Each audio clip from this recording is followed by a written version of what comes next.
graça e paz. Vamos orar. Paizinho, muito obrigado. Obrigado pela vida, pela salvação, pela alegria, pela paz, pela saúde. Muito obrigado, Pai.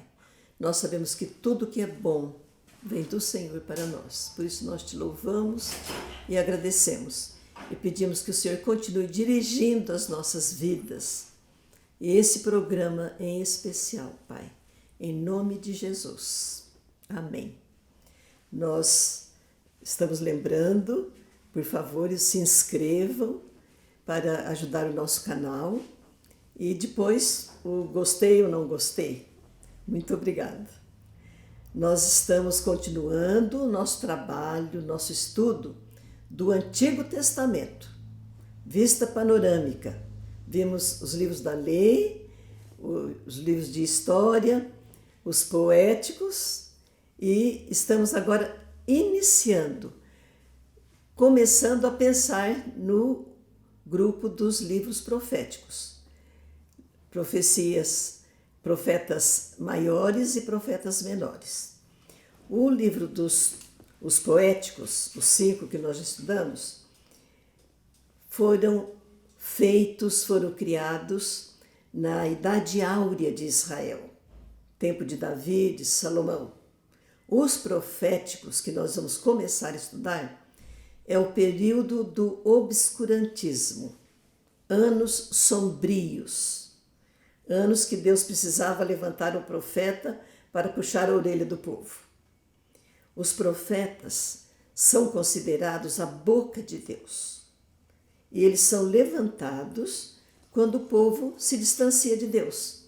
O povo esquece a lei, o povo não se lembra mais dos mandamentos e começa a idolatria, as coisas erradas, um povo desobediente, e Deus então levanta um profeta, boca de Deus. Ele vai trazer para o povo aquilo que Deus está pensando, está querendo, está exortando o povo.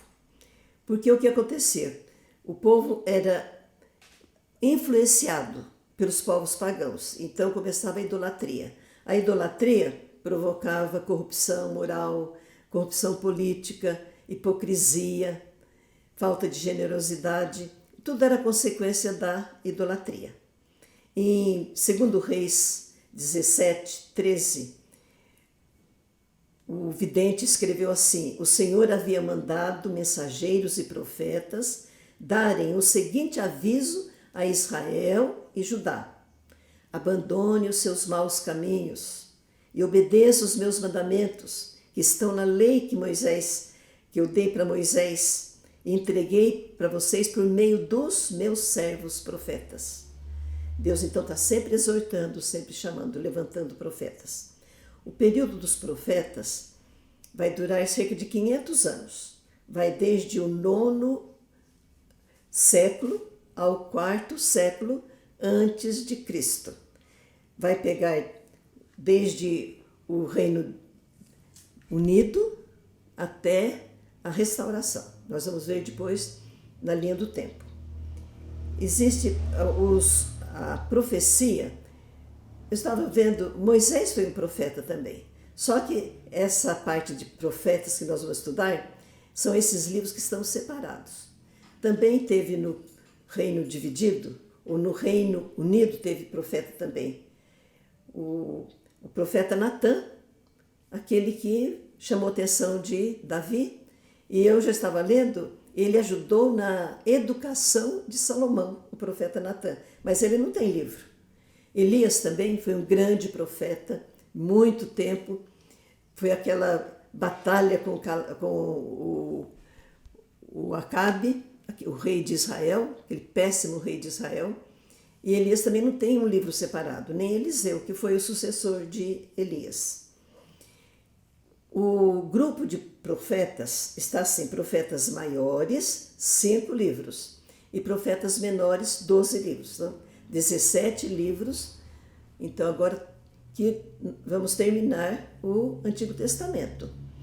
O ofício de profeta foi instituído no tempo de Samuel, aquela escola de profetas. ninguém sabe o que eles estudavam ali, mas eles preparavam profetas, homens que estariam à disposição de Deus como boca, como o mensageiro de Deus. Por que profeta maior e profeta menor? Pela quantidade do registro feito por eles, quantidade do material escrito. Então não é que eles foram mais importantes, que eles foram menos importantes. E o primeiro grupo de profetas maiores, Isaías, Jeremias, Lamentações de Jeremias, Ezequiel e Daniel. Esse, então, é o primeiro grupo, a primeira parte dos livros dos profetas.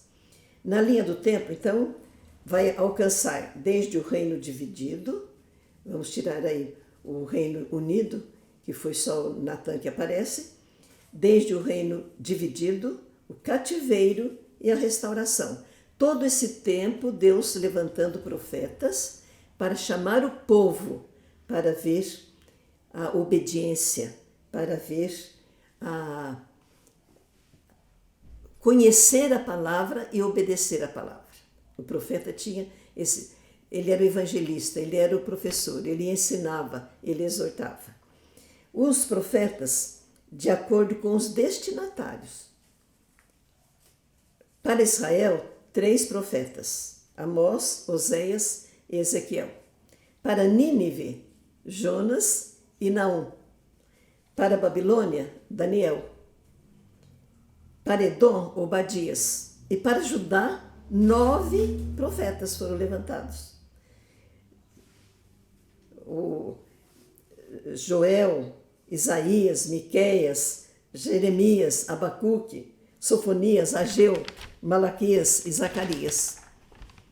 Agora, a mensagem do profeta. Um escritor, ele separou 3 itens da mensagem do profeta. Primeiro, item 1, mensagem para os seus dias. Havia um problema, Deus levantava um profeta. Então, mensagem para o problema daqueles dias. Vinha diretamente de Deus. Deus levantava e dava mensagem para o profeta. 2, predição de acontecimentos futuros. Até naquele tempo eles tinham o nome de videntes. Videntes. É como se Deus colocasse diante dos olhos deles um telescópio, diante do olho do profeta, e deixa o profeta contemplar o futuro distante. Ele vê o que vai acontecer. Essa é a segunda parte da mensagem do profeta. É predição de acontecimento. Então, os profetas vão predizer, vão profetizar o fracasso do povo, a desobediência do povo, a dispersão, o cativeiro, mas também a volta do povo à terra prometida e a vinda do Messias. Porque todo o Antigo Testamento, a grande mensagem é: o Messias vem. Então, o profeta, ele vai chamar a atenção, ele vai exortar, ele vai repreender, ele vai avisar das consequências, mas a mensagem principal: o Messias vem, o Messias virá, o Salvador vem. E Lucas, no capítulo 1, verso 70, ele diz assim: faz muito tempo que Deus disse isso por meio dos seus santos profetas, quando ele está falando do nascimento de Jesus.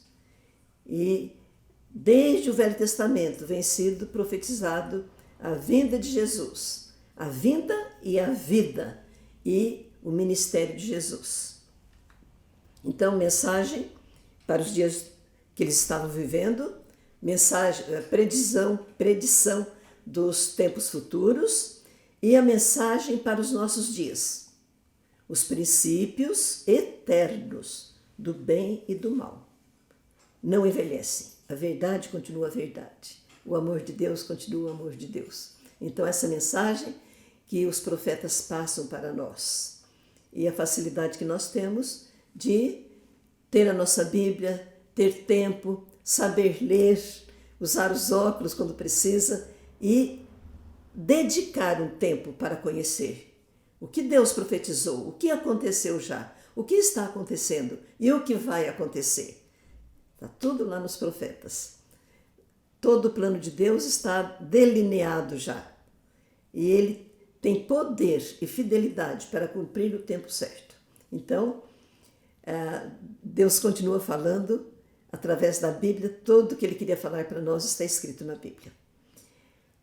O alvo dos profetas geralmente era a nação de Israel. Os outros povos vão entrar quando eles entravam em contato com Israel. Então nós vamos ver profecias para outros povos por causa de Israel. Os profetas eram homens corajosos. Jeremias reclamou com Deus e Deus falou para ele: você não pode nem correr direito, como que vai levar a mensagem, né? Então, mas eles geralmente eram homens corajosos, convictos e se tornavam os mais impopulares dos seus tempos, né? Quem que queria ouvir? Você está errado, você precisa mudar, não é isso? Era denúncia, era exortação, era aviso de julgamento, porque a Bíblia fala, nós vamos prestar conta até das palavras que nós falamos. Então essa mensagem de julgamento não era popular mesmo. Então, repreensão, os homens não gostavam, o ser humano não gosta que chame a atenção dele.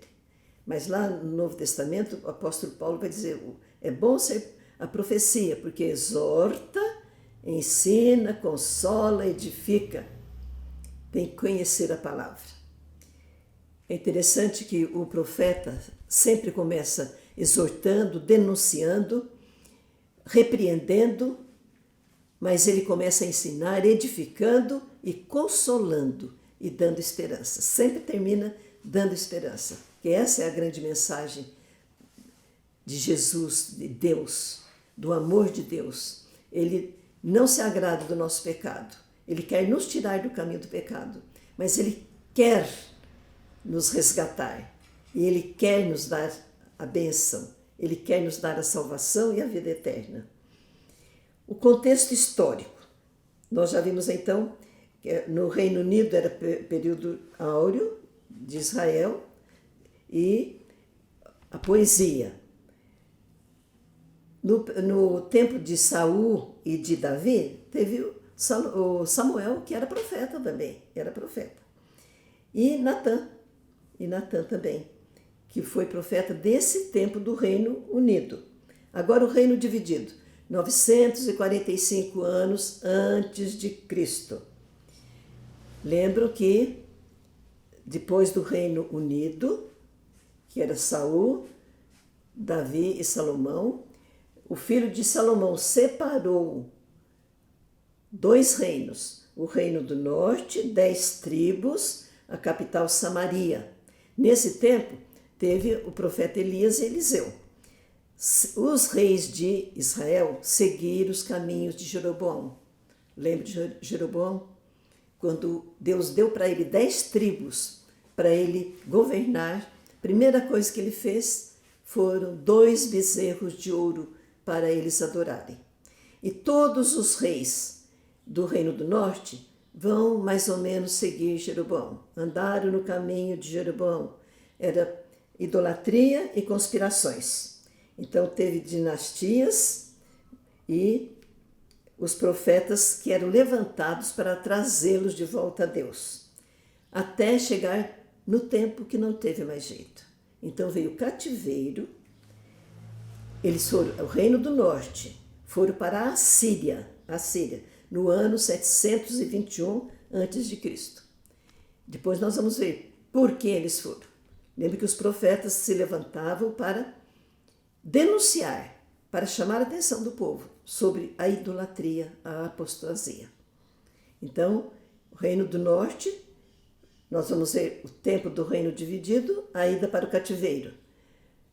E o Reino do Sul, os reis que andaram mais no caminho de Davi. E teve os reis que ficaram na história como avivamentos volta para Deus, Uzias, Ezequias, Josias. Uma dinastia só. Enquanto o Reino do Norte teve mais dinastias, o Reino do Sul teve só uma dinastia, por causa daquela promessa de Deus com Davi. Mas também eles transgrediram. E também o Reino do Sul foi para o cativeiro, na Babilônia, no ano 586 a.C. E segundo Crônicas, ele faz uma análise. Por que o Reino do Sul foi para o cativeiro? Então diz, as autoridades e os sacerdotes e o povo pecavam e continuavam pecando e não se interessavam de ouvir os profetas. Seguiam os povos pagãos, a idolatria, adoravam ídolos, profanaram o templo. E Deus avisou, por meio dos profetas, Deus tinha pena do povo e do templo. E o que o povo fazia? Ria, zombava, não levava a sério. Deus ficou irado, encheu a taça da ira de Deus e ele então fez com que o rei da Babilônia viesse, invadisse Jerusalém, matasse os jovens, os velhos, as moças, levou cativos, levou objetos do templo, os tesouros que havia no templo. O rei da Babilônia levou tudo, queimaram o templo, os palácios, derrubaram os muros. Os moradores que não foram mortos foram levados cativos. Então, nós temos o tempo do cativeiro e o tempo da restauração. Tudo isso pensando no ministério profético, a boca de Deus, levantado quando o povo pecava, quando o povo se distanciava de Deus. E no nosso grupo lá de livros de profecia, livros proféticos, os 5 primeiros. O primeiro é Isaías. Não segue uma linha cronológica. Não segue, porque nós vamos ver Isaías, quais reis ele viveu, em que tempo que ele viveu. Não foi no comecinho, lá de Roboão. Foi bem depois. Depois eu vou colocar a lista dos reis de Judá.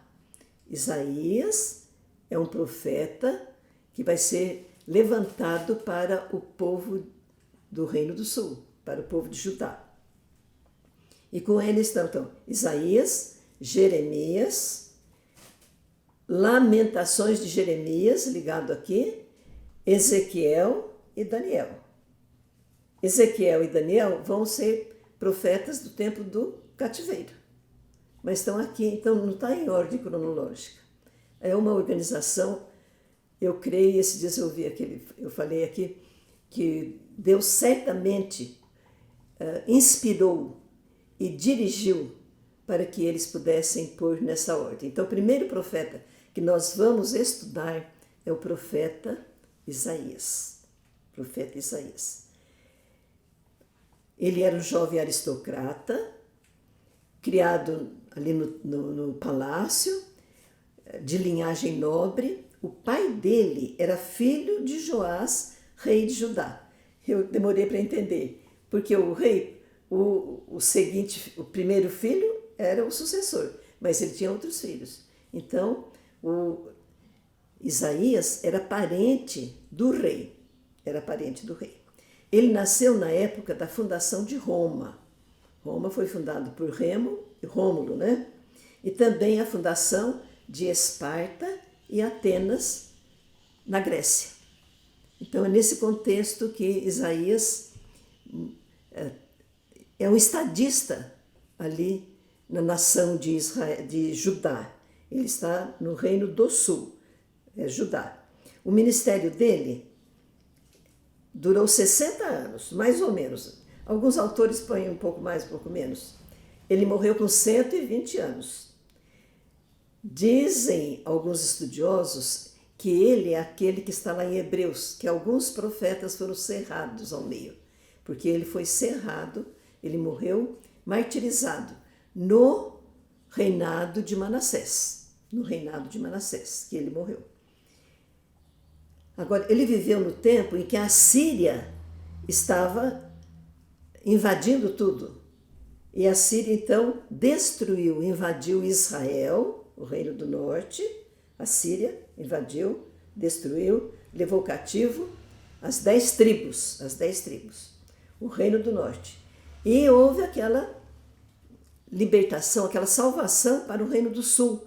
E Isaías foi grandemente usado nesse tempo, auxiliando o rei de Judá, que era o Ezequias. O livro de Isaías é considerado uma Bíblia em miniatura, por causa da estrutura dela. A Bíblia tem 66 livros. Isaías tem 66 capítulos. Na Bíblia, os 39 capítulos são do Antigo Testamento. O Messias vem. Então fala da história do povo, das conquistas, mas também das derrotas, do pecado. E o Novo Testamento vai falar, o Messias chegou. Vai falar de salvação. Então, juízo e salvação. Isaías, a mesma coisa. Até o capítulo 39 é juízo. É Deus mandando, avisando o povo. E depois, então, do 40 para o 66, é o evangelho, é o messiânico, é o profeta messiânico. Ele vai falar do menino que vai nascer. Uma porção de profecias, Isaías, assim, pormenores, ele fala de Jesus. Então, e quando a gente vai ver o Velho Testamento, começa com o pecado. Deus contendendo com o homem. E depois, então, a segunda metade do livro, ele vai falar sobre a salvação. No Novo Testamento também. Deus, então, apresentando o Messias. Aí, Isaías vai ser o profeta messiânico. Nós vamos ver muitas coisas que ele falou sobre Jesus.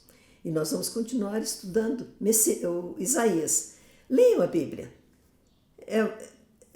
Não é fácil, eu sei, a disciplina, mas vale a pena a gente ir conhecendo o que Deus fez, o que Deus prometeu, o que Deus cumpriu e o que Ele tem como cumprimento para nós no nosso futuro.